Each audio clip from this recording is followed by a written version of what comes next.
Time to talk with Yashonath.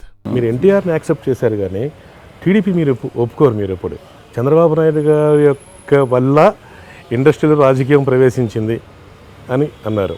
Plus Chandrababu Naidu గారు రాజకీయ పరంగా కూడా మీరు విమర్శించారు.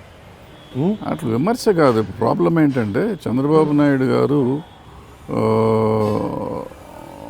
రామారావు గారు నుంచి తీసుకుని ఆయన్ని ఏమంటారు, వెన్నుపోటానండి ఇంకోటానండి ఏదైనా అవనండి, బట్ ఆయన వచ్చి రాజ్యాధికారంలోకి వచ్చిన తర్వాత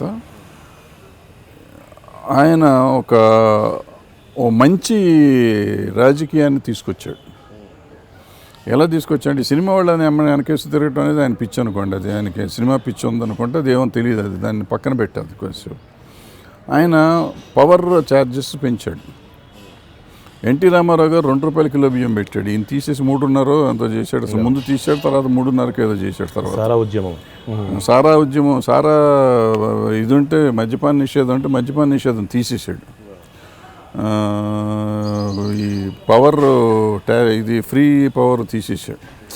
సో తీసి జనంలోకి వచ్చి మన రాష్ట్రం నడవాలంటే, మనం చెయ్యాలంటే ఇది చేయాల్సి వస్తుంది. అన్నగారు ఇష్టమై చేసినా కానీ నేను చేయలేకపోతున్నాను, నన్ను క్షమించండో లేకపోతే నాతో పాటు మీరు రండి అని గెలిచాడు ఆయన. అంత ట్రాన్స్పరెంట్గా ఉండి చేశాడు. వెన్నుపోటే కాదు, డైరెక్ట్గా చెప్పి పబ్లిక్లోకి వచ్చి చెప్పగలిగిన ధైర్యం ఉండాలి. ఇప్పుడు చేస్తున్నాయన్నీ తప్పించుకు తిరుగుతున్నాయి, అందుకని నాకు నచ్చదు అన్నాను. అంత ట్రాన్స్పరెంట్ తర్వాత అందుకే ఓడిపోయాడు ఆయన.